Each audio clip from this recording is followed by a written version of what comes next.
প্রকল্প থেকে তার উনি ওনার বোন ওনার মেয়ে ছেলে ৬০,০০০ কোটি টাকা আপনার লোপাট করেছে। তাইলে তারা ৫ তারিখের পর কেন বিদ্যমান সংবিধানের আলোকে তারা শপথ দিতে গেল? কোনো কারণে যদি আপনি নির্বাচন না হয় তাহলে কিয়ামত পর্যন্ত প্রধানমন্ত্রী থাকবে।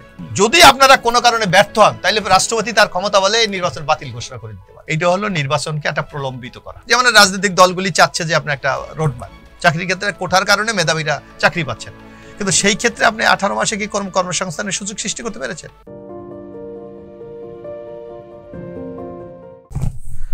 সুপ্রিয় দর্শক, আপনাদের সবাইকে স্বাগত জানাচ্ছি চ্যানেল জেড আয়োজিত নিয়মিত সংবাদ বিশ্লেষণ অনুষ্ঠান জেড ফোকাস। আপনাদের সঙ্গে আছে আমি সাইদ খান। আর আলোচনার জন্য প্রতিদিনের মতো আজ আমাদের সাথে একজন অতিথি রয়েছেন। আমাদের সাথে স্টুডিওতে উপস্থিত আছেন বাংলাদেশ জাতীয়তাবাদী দল বিএনপির প্রশিক্ষণ বিষয়ক সম্পাদক এবিএম মোশাররফ। এবিএম মোশাররফ ভাই, আপনাকে স্বাগত জানাচ্ছি। ধন্যবাদ আপনাকে সাইদ খান। দর্শক, আপনারা জানেন যে জেড ফোকাসে আমরা দিনের উল্লেখযোগ্য এবং আলোচিত ঘটনাগুলোর উপরে আলোচনা করে থাকি, এগুলোর বিশ্লেষণ শুনে থাকি অতিথির মুখ থেকে। এবিএম মোশাররফ হোসেন ভাই, আপনি নিশ্চয়ই জানেন যে আজকে সবচেয়ে বেশি আলোচিত একটি খবর হচ্ছে দেশ বিরোধী ষড়যন্ত্র বাস্তবায়নের দায়িত্বে গাজীপুরের সাবেক মেয়র জাহাঙ্গীর, তিনি সামাজিক যোগাযোগ মাধ্যমে আত্মগোপনে থেকে সামাজিক যোগাযোগ মাধ্যমে 11 মিনিট 9 সেকেন্ডের একটি অডিও বার্তা প্রকাশ পেয়েছে। এবং এর আগেও কিন্তু এরকম আওয়ামী লীগের পালিয়ে থাকা অনেক নেতার নানান অডিও ফাঁস হয়েছে এবং পতিত ফ্যাসিস্ট শেখ হাসিনারও কিন্তু বেশ কয়েকটি অডিও ফাঁস হয়েছে, অডিও ভিডিও ফাঁস হয়েছে। এই বিষয়গুলো তো আসলে যখন বাংলাদেশের রাজনীতিতে এক ধরনের সুষ্ঠু ধারায় ফিরবার পথ বা সূচনা হয়েছে, ঠিক তখন এরকম এক ধরনের যে অডিও বার্তা বা পরিবেশ বা শৃঙ্খলা বিশৃঙ্খল করে দেবার যে এই অপতৎপরতা, এটি রাজনীতির জন্য কতটা পরবর্তী আগামীর যে সুন্দর বাংলাদেশ, সুন্দর সময়ের একটা ইনক্লুসিভ পলিটিক্সের জন্য? ধন্যবাদ সাইদ খান। আসলে আপনি একটা জিনিস লক্ষ্য করবেন যে আওয়ামী লীগ দীর্ঘ 15.5 বছর ক্ষমতায় ছিল। 15 বছর 7 মাস ক্ষমতায় ছিল। এবং তারা দেখবেন আমাদের অর্থনীতি, আমাদের প্রশাসন, আমাদের ব্যবসা বাণিজ্য, আমাদের নানা সেক্টর, সামাজিক কাঠামো এমন ভাবে তারা নগ্ন দলীয়করণ করেছে এবং এমন ভাবে লুটপাট করেছে যার চিত্র কিন্তু আমরা প্রতিদিন পত্রপত্রিকায় দেখতে পাই। একটা দেশের যিনি সর্বোচ্চ দায়িত্বে থাকেন, বিশেষ করে প্রধানমন্ত্রী, ওনার কিন্তু আলাদা একটা দেশের প্রতি একটা মমত্ববোধ, দরদ, একটা কমিটমেন্ট থাকার কথা। সেখানেও আমরা দেখলাম নিজে কিভাবে দুর্নীতির সাথে জড়িয়েছে। আপনি যদি আমরা দেখেছিলাম যে 5 তারিখ শেখ হাসিনা পালিয়ে যাওয়ার পর 8 তারিখ প্রথম আলোতে একটা নিউজ করেছিল, রূপপুর পারমাণবিক বিদ্যুৎ কেন্দ্র, একটা প্রকল্প থেকে তারপর উনি ওনার বোন ওনার মেয়ে ছেলে ৬০,০০০ কোটি টাকা আপনার লোপাট করেছে। তো এ ধরনের যদি চিত্র আমরা দেখি, এই আওয়ামী লীগের, আপনি যে জাহাঙ্গীর বললেন গাজীপুরের মেয়র ছিলেন, ওখানে আপনি জানেন যে চাঁদাবাজির একটা স্বর্গরাজ্য উনি পরিণত করেছে। প্রায় 4-5 হাজার গার্মেন্টস ওখানে আছে। ওখানে গার্মেন্টসের ব্যবসা করতে হলে তাকে টাকা দিতে হবে, ওখানে ঝুট বিক্রির টাকা তাকে দিতে হবে, ওখানে কেউ জমি কিনতে হলে টাকা দেবে। অর্থাৎ একটা অনৈতিক উপার্জনের একটা উর্বর ক্ষেত্রে উনি গাজীপুরকে পরিণত করেছিলেন, যার একটি দম্বটা উনি এখন পালিয়ে গেছে। তারপরে উনি দেখবেন যে বাংলাদেশকে অস্থির করার একটা চেষ্টা করে, কারণ এদের ইন্টারেস্ট ভঙ্গ হয়ে গেছে। এই যে ছাত্র গণ অভ্যুত্থানের কারণে আজকে আওয়ামী লীগের যে এই দুর্বৃত্তের যেই প্রাচীরটা ভেঙে কিন্তু চুরমার হয়ে গেছে। কিন্তু একটা সংকট কিন্তু আমাদের সামনে আছে, সেটা হলো তাদের কাছে প্রচুর অর্থ আছে। কারণ আপনি জানেন যে শুধু এক বিদ্যুৎ খাত থেকে 120 লক্ষ টাকা তারা কিন্তু পাচার করছে, এক বিদ্যুৎ খাতে। রেন্টাল কুইক রেন্টাল কারা নিয়েছে আপনি দেখেন, হিসাব করে তাদের ঘরানার ব্যবসায়ী, তাদের নেতারা, এদেরকে দিয়ে এভাবে নানা সেক্টরে তারা এমন ভাবে লুটপাট করেছে যে আজকে সেই টাকা দিয়ে বাংলাদেশকে অস্থিতিশীল অবস্থা করে দিতে চায়। এই জন্য আমাদের কিন্তু ঐক্যবদ্ধ হতে হবে, আমাদেরকে আরো সচেতন হতে হবে। আর বিশেষ করে এখানে মোশাররফ ভাই আরেকটি কথা সেটি হচ্ছে যে সচেতন, বা আমরা তো অবশ্যই সচেতন এবং ঐক্য তো আছে, অন্তত এই একটি ইস্যুতে তো জাতীয় ঐক্য অবশ্যই আছে। কিন্তু আপনি এখন লক্ষ্য করবেন একটা জিনিস ক্ষেত্রে কিন্তু আমাদের 5 তারিখের যে ঐক্যটা ছিল, আপনি দেখেন সেই জায়গা থেকে কিন্তু আমরা অনেকটা দূরে সরে, কিন্তু ফ্যাসিবাদ বিরোধী মানসিকতায় তো আমরা অনৈক্য দেখছি না। এটা আপনার তাত্ত্বিকভাবে আপনি বলতে পারেন, কিন্তু একটা মানসিক দূরত্ব চিত্র কেন পাল্টালো? এটা পাল্টালো যে আমরা যেই একটা আকাঙ্ক্ষা নিয়ে আমরা যে গণ অভ্যুত্থানটা করেছিলাম, আগামী দিনের গণতান্ত্রিক বাংলাদেশ, সেই গণতান্ত্রিক বাংলাদেশে উত্তরণের জন্য স্টেপগুলো আমাদের যে পর্যায়ক্রমে অতিক্রম করার কথা, সেক্ষেত্রে আমরা এই বর্তমান গভর্নমেন্টের একটা নিষ্ক্রিয়তা অথবা আপনাকে এটা কি বলবেন, একটা ধীরগতি আমরা লক্ষ্য করছি। যেমন রাজনৈতিক দলগুলি চাচ্ছে যে আপনি একটা রোডম্যাপ পাচ্ছে না। রাজনৈতিক দলগুলি চাচ্ছে সংস্কার, কমিশন গঠন হয়েছে বাস্তবায়নের, বা সেই উদ্যোগ নাই। রাজনৈতিক দলগুলোর জন্য ভিতরে যে ডায়লগ করে এটাকে একটা যৌক্তিক পর্যায়ে নিয়ে সমাধান করা, সেই ধরনের ক্ষেত্রেও কিন্তু সেই উদ্যোগগুলো আমরা দেখছি। অন্তর্বর্তীকালীন সরকারের পক্ষ থেকে তো সংস্কারের উদ্যোগ আছে, আপনাদের পক্ষ থেকে না, আপনাদের কাছ থেকে তো প্রস্তাবনা নেওয়া হয়েছে এবং তারা 122টি বিষয় সংস্কার প্রস্তাব আপনাদের কাছে আপনি একটা জিনিস লক্ষ্য করবেন, 8 মাস কিন্তু 7 মাস বা 8 মাস কিন্তু কম সময় না। কারণ আমাদের টার্গেটটা কি, আপনাকে দেশের নানা সংকটের মধ্যে আমরা আছি, আমাদের অর্থনৈতিক সংকট আছে, প্রশাসনিক কাঠামোটাকে আমরা এখনো ঠিক করতে পারছি না, আইন শৃঙ্খলার চরম অবনতি, দ্রব্যমূল্যের ঊর্ধ্বগতি, আমরা যেই এই আন্দোলনটা মূল স্টার্ট হয়েছিল কর্মসংস্থানের জন্য, চাকরির ক্ষেত্রে বৈষম্য, চাকরির ক্ষেত্রে কোঠার কারণে মেধাবীরা চাকরি পাচ্ছেন, কিন্তু সেই ক্ষেত্রে আপনি 18 মাসে কি কর্মসংস্থানের সুযোগ সৃষ্টি করতে পেরেছেন?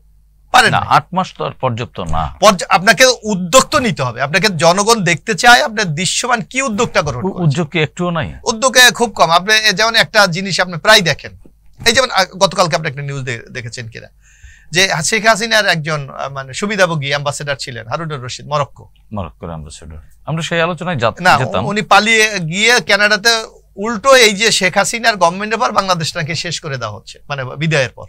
তো এই ধরনের সুবিধাবাদী চরিত্রের লোকগুলো বিভিন্ন জায়গায় আছে, তাদেরকে কিন্তু আমরা শাস্তির আওতায় আনতে পারছি না, অথবা তাদেরকে ফিরাতে পারছি না। এই আওয়ামী লীগের আপনার মনে আছে যে আমাদের ক্যান্টনমেন্ট থেকে বলেছিল এতজন আমাদের মধ্যে প্রায় 650 আছে, কই তারা? আপনার কাউকে তো দেখে না। সেই লোক তো পরে আমরা দেখি কলকাতাতে ওই যে আপনার স্কাইবিতে বক্তব্য দিচ্ছে, কেউ অডিও ফাঁস করছে, তাহলে কিভাবে তারা গেল?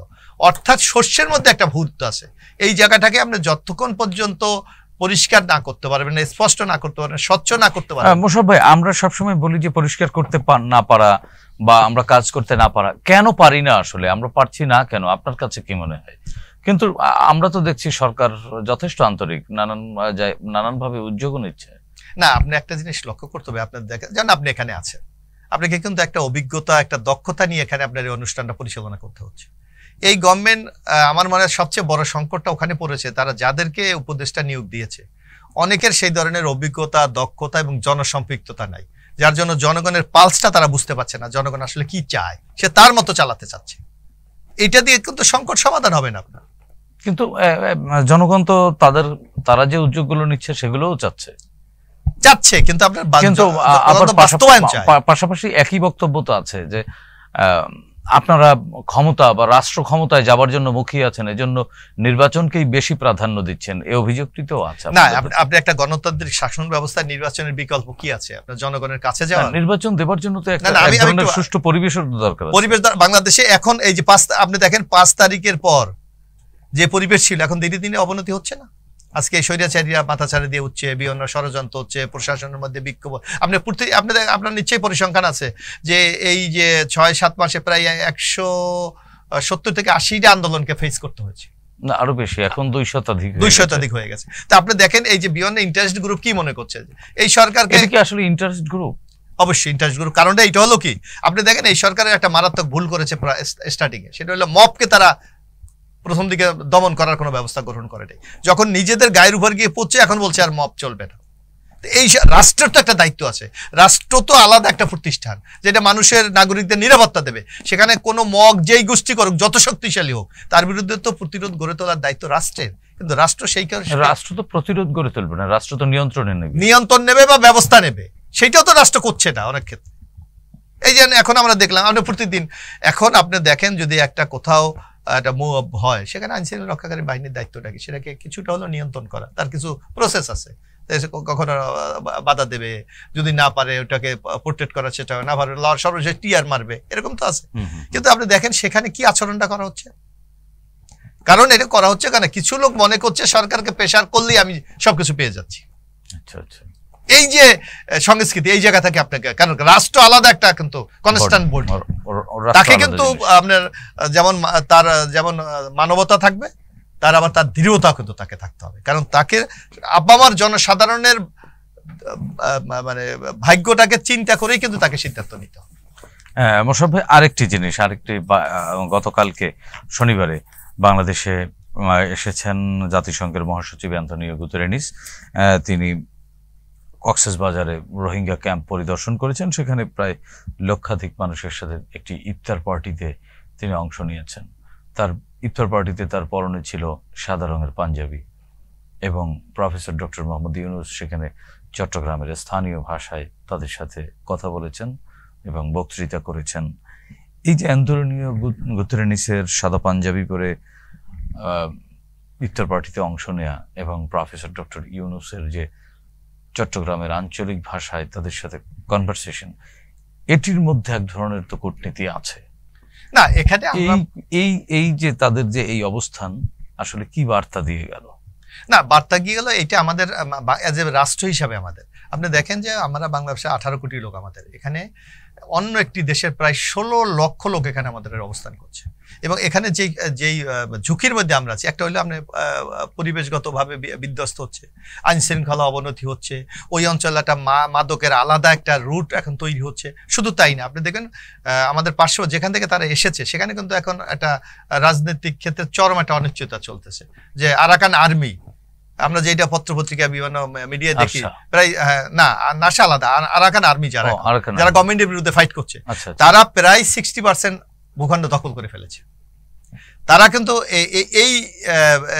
এই আর্মিরা, আমাদের অনেকের ধারণা ছিল যে আর্মিরা হয়তো রোহিঙ্গাদেরকে একটা সহানুভূতি দেখাবে, কিন্তু না, এখন উল্টো আপনি দেখছেন আমরা পত্রপত্রিকা আগে যারা এদেরকে বিচারি করেছে তারা এখন এই রোহিঙ্গাদেরকে একটা সন্ত্রাসী গোষ্ঠী হিসাবে ব্যবহার করার জন্য নানা প্রক্রিয়া অবলম্বন করছে। এই ক্ষেত্রে এটি আন্তর্জাতিক সমর্থন আমাদের মারাত্মক প্রয়োজন, যার কারণে আমি মনে করি এই জাতিসংঘের মহাসচিবের আগমন নিশ্চয়ই আমাদের আন্তর্জাতিক ক্ষেত্রে একটি নতুন মাত্রা সংযোজন করবে। পাশাপাশি আপনি লক্ষ্য করবেন যে সর্বনাশটা আমাদের হয়ে গেছে সেটা আগেই, সেটা হলো বিগত শেখ হাসিনা গভর্নমেন্ট বলেছিল, আপনার খেয়াল আছে কিনা, যে 18 কোটি লোককে আমরা খাওয়াতে বললে 16 লোককে পারবো না কেন।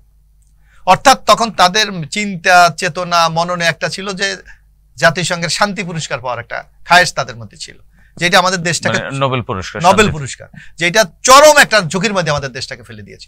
অথচ আপনি যদি দেখেন এই রোহিঙ্গা সংকট কিন্তু বাংলাদেশে প্রথম না, এর আগেও কিন্তু মোশাররফ ভাই এই জায়গায় আরেকটি সংকট কিন্তু নতুন করে দেখা দিয়েছে, সেটি হচ্ছে যে এই যে রোহিঙ্গা শরণার্থী যারা রয়েছেন মূলত তো আন্তর্জাতিক সহযোগিতার উপরেই নির্ভর করতে হয়েছিল এই মানুষগুলোর খাওয়া পড়া থেকে শুরু করে তাদের নানান ধরনের ফ্যাসিলিটিস যেগুলো, সেক্ষেত্রে মানে বাইডেন সরকারের বিদায়ের পর ডোনাল্ড ট্রাম্প ক্ষমতা নেবার পর আমেরিকান সব ধরনের সহযোগিতা বন্ধ করে দিয়েছেন।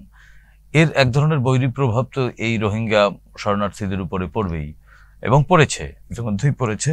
এবং অ্যান্তোনিও গুতেরেনিস যে আসলেন তিনি আসলে তাদেরকে স্বদেশে ফেরাবার জন্য এক ধরনের কিন্তু গতকালকে আভাস দিয়েছেন এবং প্রফেসর ইউনূস বাংলাদেশের যিনি অন্তর্বর্তীকালীন সরকারের প্রধান উপদেষ্টা তিনি চীন সফর করবেন কিছুদিনের মধ্যে। না এখন আপনি এখানে এর মধ্যে এই মাঝখানের জায়গাটুকুতে আপনি কূটনৈতিক কোন সফলতা বাংলাদেশ পেতে যাচ্ছে কিনা? এখানে সফলতার একটা সুযোগ আছে। আপনাকে একটা বলি, আপনি দেখবেন যে গত শেখ হাসিনা সরকার যখন ক্ষমতায় ছিল তারা দুটি রাষ্ট্রকে কিন্তু সর্বোচ্চ সুবিধা দিয়েছে। যেমন ভারতের সাথে আপনি প্রায় বলতো যে তাদের সাথে আমাদের সম্পর্ক হলো হাজব্যান্ড ওয়াইফের মতো, অথচ রোহিঙ্গা বিষয়ে আপনি যদি ডকুমেন্টারি দেখেন আমাদেরকে কোনো সহযোগিতা করেনি তারা, না আন্তর্জাতিক মহলে না আর্থিকভাবে। তারা যারা আমাদেরকে আপনি ডোনেশনের কথা বলেছেন, আপনি ভারত এবং চায়নার ডোনেশনের মাত্রা খুবই নগণ্য, একেবারে মিনিমাম। মূল কিন্তু আমাদেরকে করেছে জাতিসংঘ, ইউরোপিয়ান ইউনিয়ন, আমেরিকা, মার্কিন যুক্তরাষ্ট্র, এরা আমাদেরকে, কানাডা, মধ্যপ্রাচ্য থেকে অল্প কিছু এসেছে। কিন্তু আমাদেরকে যে যাদের উপর আমরা ডিপেন্ডেন্ট ছিলাম, মানে আমলি গভর্নমেন্ট ডিপেন্ডেন্ট ছিল, তারা কিন্তু করে নাই। কারণটা কি? এখানে আপনি দেখবেন জিওগ্রাফিক্যালি বিরাট একটা ইন্টারেস্ট আছে চায়না এবং ভারতের। আপনি দেখবেন যে এই যে চায়না অনেকগুলি তাদের রাজ্য আছে, অনেক রাজ্যে কিন্তু তাদের মানে যোগাযোগ ব্যবস্থা অত্যন্ত সংকীর্ণ, ওখানে যাওয়া সম্ভব না।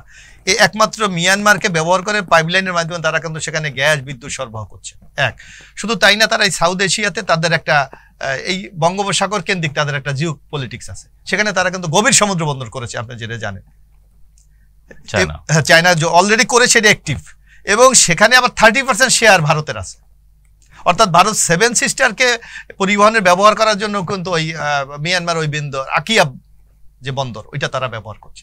তো সুতরাং এখানে ভারত এবং চায়নার একটা আলাদা ইন্টারেস্ট আছে, যার কারণে আওয়ামী লীগ সর্বোচ্চ দেওয়ার পরও সহজতা পায় নাই। এখন কিন্তু জিওগ্রাফিক্যালি পলিটিক্যালি একটু চেঞ্জ হয়ে গেছে, কারণ ভারত আউট হয়ে গেছে, চায়নার সাথেও এই সরকারের একটা সম্পর্ক আছে। সেক্ষেত্রে ডক্টর ইউনূস সাহেবের এই সফর আমরা যদি চায়নাকে কিছুটাও নমনীয় করা যায়, কারণ আপনি দেখবেন এর আগে জাতিসংঘে যখন আমেরিকা অথবা ফ্রান্স যখন এই যে রোহিঙ্গাদেরকে নিয়ে যাওয়ার জন্য প্রস্তাব উত্থাপন করেছিল, তখন কিন্তু চায়না ভেটো দিয়েছিলেন, যার কারণে আমাদের কোনো প্রস্তাব কিন্তু আমরা বাস্তবায়ন করতে পারি নাই। তো এক্ষেত্রে যদি চায়নাকে নিউট্রাল করা যায় যে না, জাতিসংঘের কোনো প্রস্তাবে তারা ভোট দেবে না, সেক্ষেত্রে হয়তো আমাদের রোহিঙ্গা প্রত্যাবাসনের ক্ষেত্রটা সহজও হতে পারে। এক, অন্যদিকে হতে পারে যে আমাদের যারা আমাদেরকে এই ডোনেশন দিচ্ছে তারা অনেকটা হয়তো এখানে স্বস্তি অনুভব করবে, যেটা বিরাট পরাশক্তি হয়তো বিরোধিতা থেকে সরে এসেছে। এই ক্ষেত্রে আমার মনে হয় একটা আগামী দিনে একটা ইতিবাচক প্রভাব এই অঞ্চলে পড়তে পারে। এবং সেক্ষেত্রে আমাদের যে অর্থনীতির উপরে যে চাপ, সেই চাপ কিছুটা লাঘব হবে বলে আমরা বিশ্বাস করি। মোশাররফ ভাই, আরেকটি খবর আমরা দেখলাম দৈনিক সমকালের আজকের একটি খবর, ভারতের ঋণে 2 সড়ক, বাংলাদেশের লাভ নিয়ে প্রশ্ন। 13,000 কোটি টাকার 2 সড়ক ও জনপদ হবে, আসাম ও ত্রিপুরার সঙ্গে যোগাযোগ সহজ হবে। আশুগঞ্জের সড়ক নির্মাণে ধ্বংস, কৃষকের সেচ খাল। বাংলাদেশে আদৌ লাভ হচ্ছে কিনা খতিয়ে দেখা হবে, উপদেষ্টা ফজলুল করিম মন্তব্য করেছেন। আপনি রাজনৈতিক নেতা হিসেবে দেশের প্রতি সবচেয়ে বেশি দায়বদ্ধ কিন্তু আপনারা, জনগণের কাছে আপনারা সবচেয়ে, দিন শেষে সমালোচনা আলোচনা ঘুরে ফিরে রাজনীতিবিদরাই কিন্তু জনগণের কাছে দায়বদ্ধ, কারণ রাজনীতিবিদদের ঘিরেই জনগণের ভালো থাকা মন্দ থাকা। আপনার বক্তব্য কি? না, এখানে আপনাকে একটা দেখতে হবে যে মানে যেই গভর্নমেন্ট রাষ্ট্রীয় ক্ষমতায় থাকে তারা দেশের প্রতি কতটুকু কমিটমেন্ট আছে, দেশের স্বার্থ কতটুকু সংরক্ষণ করবেন। আর যাদের কারণে তারা ক্ষমতায় উদ্দিষ্ট মনে করে, যেমন মনে করতো যে ভারত আছে বলেই তো আমরা ক্ষমতায় আছি। আপনার নিচে মনে আছে ওবায়দুল কাদেরের বক্তব্য যে তলে তলে আমাদের সাথে অ্যাডজাস্টমেন্ট হয়ে গেছে।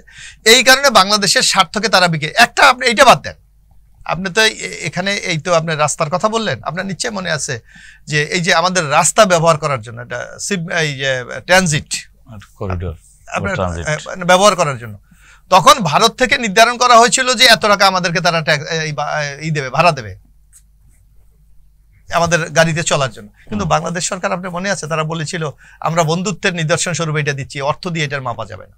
অর্থাৎ বাংলাদেশের স্বার্থকে তারা কখনো সংরক্ষণ করে নাই। শুধু তাই না, আপনি দেখবেন আমাদের বাংলাদেশ থেকে নেপাল যেতে শুধু 18 কিলোমিটারের একটা করিডোর আছে, যার কারণে আমাদের ভিসা নিতে হয়, অথবা আমাদের লোকজন যেতে পারছে না, ভারতের ভিতর দিয়ে যেতে হয়।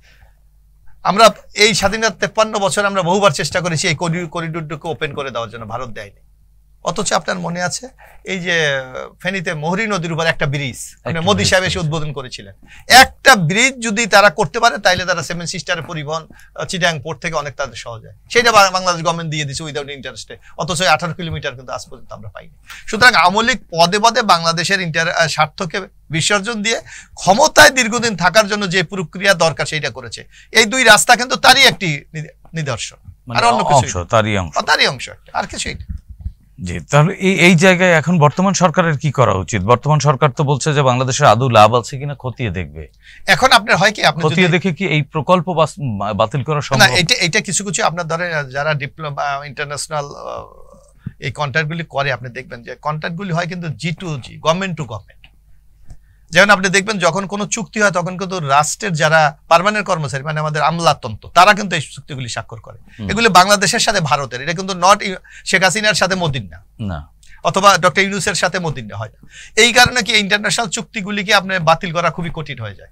আপনি এইটুক পারেন যে দেশের স্বার্থে এটাকে সোলো করে দিতে পারেন, এটাকে ধীরগতি করে দিতে পারেন, অথবা বাস্তবায়নের ক্ষেত্রে যে সহযোগিতা আপনার দরকার সেটা আপনি না করতে। কিন্তু মোশাররফ ভাই, এর আগে আপনি জানেন যে আপনারাও বারবার অভিযোগ করেছেন এবং এটি সত্য, প্রকাশিত সত্য, সেটি হচ্ছে যে এই সব চুক্তিতে, ভারতের সাথে যে চুক্তিগুলো হয়েছে, এই চুক্তিতে বাংলাদেশের স্বার্থ আসলে দেখা না। স্বার্থ তো আমাদের কোনো স্বার্থই সংরক্ষণ করা হয়নি, বরং ভারতকে বারবার সুবিধা দেওয়া। সেক্ষেত্রে এরকম চুক্তি যদি আসলে রিভাইভ করবার সুযোগ না থাকে বা বাতিল করবার সুযোগ না থাকে, তাহলে তো বাংলাদেশকে দীর্ঘমেয়াদে এই ঘানি টানতে হবে। না, এই ঘানি তো টানতে হবে। আপনার নিশ্চয় মনে আছে স্বাধীনতার 25 বছরের গোলামী চুক্তি, 75 সালে শেখ আওয়ামী লীগ গভর্নমেন্ট পতন হয়েছিল শেখ হাসিনার, মানে শেখ মুজিবুর রহমানের মৃত্যুর মধ্যে দিয়ে। কিন্তু আমরা কি 25 বছর সেই চুক্তি বাতিল করতে পেরেছিলাম? পূর্ণ মেয়াদ কিন্তু সেই চুক্তি কার্যকরী ছিল। অর্থাৎ ওই যে আপনাকে যে রাষ্ট্র টু রাষ্ট্র যে চুক্তিটা হয়, চুক্তি কিন্তু বাতিল করা খুবই কঠিন ব্যাপার একটা। তাহলে এই ক্ষতি থেকে বাংলাদেশ কি করে কাটিয়ে উঠবে? এই যে একটা যদি কোনো নতজানু দল মানে সরকার যদি অন্য দেশের কাছে নিজের স্বার্থকে বিকিয়ে দিয়ে যায়, এই যে গণশত্রু হিসেবে তারা চিহ্নিত হয়েছে, যার পরিণতি শেখ হাসিনা সেটা তো গণশত্রু হিসেবে চিহ্নিত হয়ে তারা পালিয়েই গেল, বিদায় নিল। কিন্তু এই এখন কি হবে আসলে? এখন গভর্নমেন্ট মানে চিন্তা করতে পারে যে এটাকে পুনঃ এই চুক্তিটাকে নতুন ভাবে নবায়ন করা যায় কিনা, অথবা আমাদের স্বার্থ। আপনাদের সরকার, আপনারা যদি নির্বাচনের মাধ্যমে সরকারে আসেন, সেক্ষেত্রে আপনারা এই চুক্তিগুলোকে কিভাবে রিভাইভ করবেন বা বাস্তবায়ন করবেন? আপনি একটা জিনিস লক্ষ্য করবেন যে আমাদের যখন বিএনপি ক্ষমতায় ছিল, এই যে গঙ্গার চুক্তি প্রথম কথা জিয়া রহমান রায়ের সাহেব 1976 সালে ফার্স্ট করেছিলেন। অর্থাৎ বিএনপি যখনই ক্ষমতায় এসেছে দেশের স্বার্থকে কখনো কোনো বিসর্জন দেয়নি, বরং গঙ্গার চুক্তি এখন পর্যন্ত ভারতের সাথে যতগুলি চুক্তি স্বাক্ষরিত হয়েছে সবচেয়ে সম্মান এবং মর্যাদার মাধ্যমে এই চুক্তি স্বাক্ষর। শুধু তাই না, আপনি তো বললেন যে ওখানে গ্যারান্টি ক্লজ ছিল না, মানে আপনি কত পানি থাকলে কত পানি আপনাকে দেবে, সেটাও কিন্তু সেই চুক্তিতে ছিল।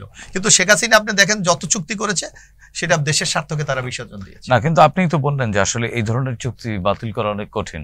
তাহলে আপনাদেরও তো এই আমাদের গানিটা এটা আমরা না, শুধু আমরা একটা দল যখন রাষ্ট্র পরিচালনার দায়িত্ব পায় সে তো রাষ্ট্র পরিচালনা করবে, কিন্তু দেশটা তো আমাদের সবার, এই দেশ এই ঘানি টানতে হবে রাষ্ট্র হিসাবে। এখান থেকে রিলিজের উপায় যাওয়া খুবই কঠিন।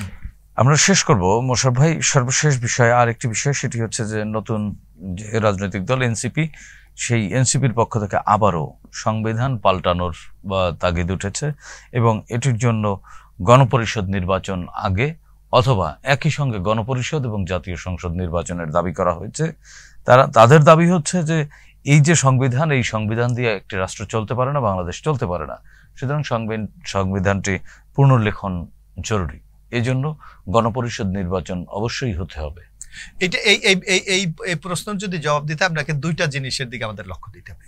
একটা হলো সংবিধান কিভাবে রচিত হয় অথবা সংবিধান কিভাবে প্রণয়ন হয়। আমার মনে হয় এনসিপির সুস্পষ্ট ধারণা কি তাদের আছে? আপনারা ধারণা দেন। একটা হলো আপনাকে সংবিধান কখন নতুন রচিত হয়, যখন একটা পদ্ধতি থেকে আপনি আরেকটা পদ্ধতি, যেমন আপনি মনে করেন অথবা একটা সংবিধান যখন অকার্যকর হয়। আমি অকার্যকরের সুযোগ নাই, আপনাকে সেটা মানে সংস্কার করার সুযোগ আছে, আপনাকে সংশোধন করার সুযোগ আছে। আপনি দেখেন ওনারা বলে যে ফ্রান্সে ফিফথ রিপাবলিক চলে। ফ্রান্সের ইতিহাস দেখেন, প্রথমে রাজতন্ত্র ছিল, একটা রিপাবলিক তৈরি হয়েছে, রাজতন্ত্র পতনের পর গণতন্ত্র ফিরে এলো, আবার একটা রিপাবলিক তৈরি হয়েছে, এরপর গণতন্ত্র যখন ব্যর্থ হলো আবার রাজতন্ত্র ফিরে এলো।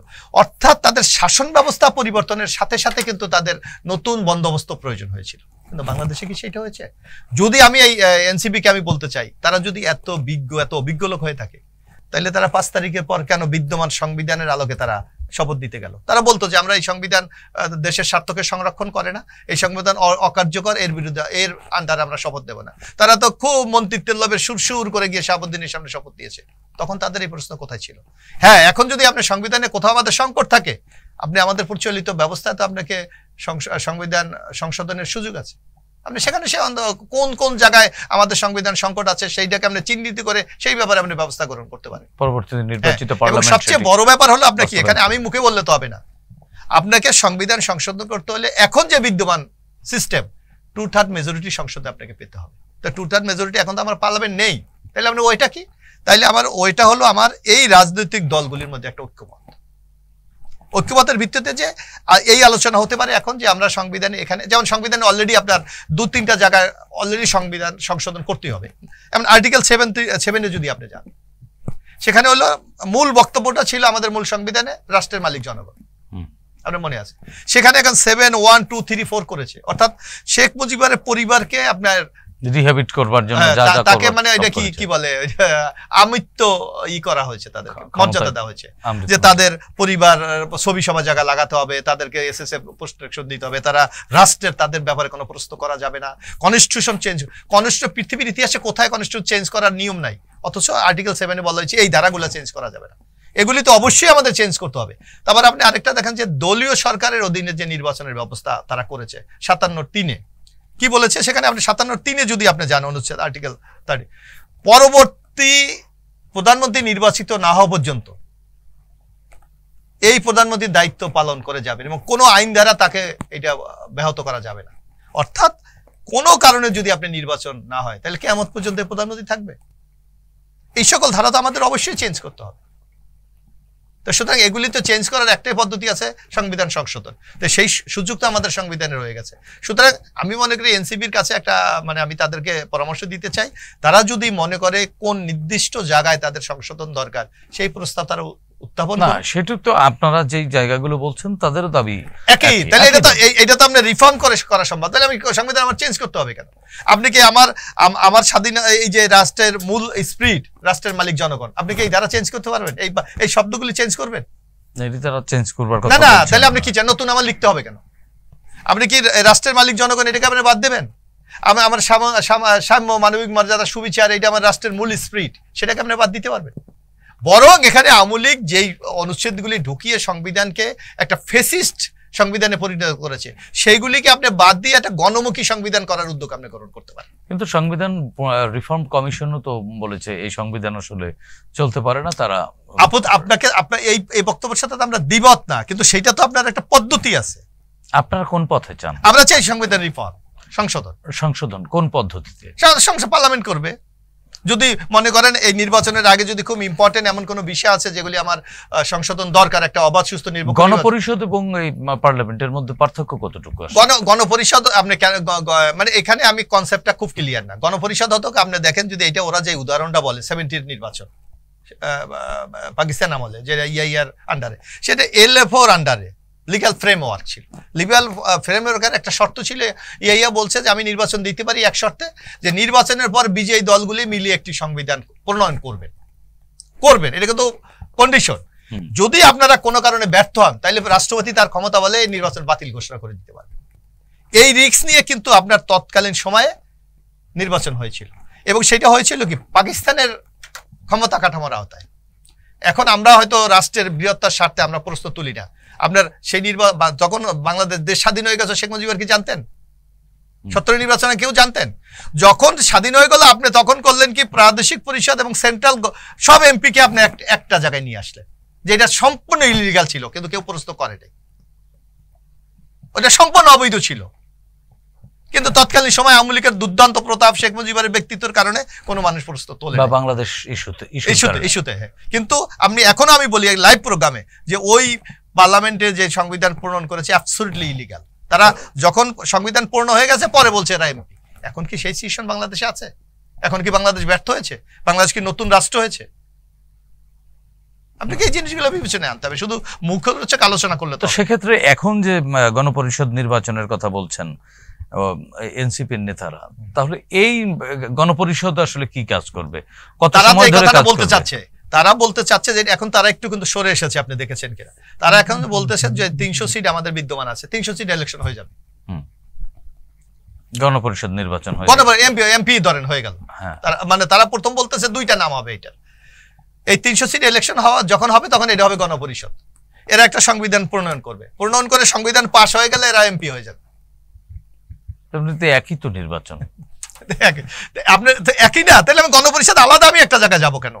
আমার যদি নতুন সংবিধান প্রণয়ন করতে হয় আমার তো স্কোপ আছে নেক্সট পার্লামেন্ট। মানে প্রশ্ন দাঁড়ায় কি আসলে যে গণপরিষদ এটা হলো এক কথায় যদি আপনি এটাকে মূল্যায়ন করতে চান, এটা হলো নির্বাচনকে একটা প্রলম্বিত করা। এর অর্থ হলো এই বাংলাদেশের মানুষ যে দীর্ঘ 15.5 বছর যে ভোট থেকে বঞ্চিত হয়েছিল, ভোটের অধিকার থেকে, সেই তাদের ভোটের অধিকারের এই যে বঞ্চিত করার টাইমটাকে আরো বৃদ্ধি করা, এর বাইরে কোনো কিছু বলবে আমরা মনে করি না। জি, ধন্যবাদ AVM মোশাররফ হোসেন ভাই। প্রিয় দর্শক, আমরা বিশ্বাস করি আসলে এরকম দ্বন্দ্ব এবং দ্বিমত থাকবেই, তারপরে গণতন্ত্রের প্রশ্নে এবং বাংলাদেশের প্রশ্নে আমাদের কিন্তু ঐক্যবদ্ধ থাকতেই হবে। আমরা যদি শেষ পর্যন্ত ঐক্যবদ্ধ না থাকি তাহলে কিন্তু সেই পুরনো যে শকুনেরা যারা পালিয়ে গেছে, যারা গত 15.5 বছর শাসনের নামে দুঃশাসন চালিয়েছে, মানবাধিকার মৌলিক অধিকার বলে আমাদের কিছুই ছিল না, তারা কিন্তু ফিরবার জন্য নানান ধরনের তৎপরতা চালাচ্ছে, অপতৎপরতা চালাচ্ছে। তাদের সেই ফিরবার পথ কিন্তু সুগম হয়ে যাবে যদি আমাদের মধ্যে বিভাজন প্রকট আকার ধারণ করে। আমরা বিশ্বাস করি আমাদের যে ঐক্য প্রতিষ্ঠিত হয়েছে জুলাই গণ অভ্যুত্থানে, সে ঐক্যই এই সকল ষড়যন্ত্রকে মোকাবেলা করে বাংলাদেশকে এগিয়ে নিয়ে যাবে, সেই প্রত্যাশা ব্যক্ত করে আজকের মতো এখানেই শেষ করছি। প্রিয় দর্শক, সবাই ভালো থাকুন, সুস্থ থাকুন, চ্যানেল জেডের সঙ্গেই থাকুন। খোদা হাফেজ।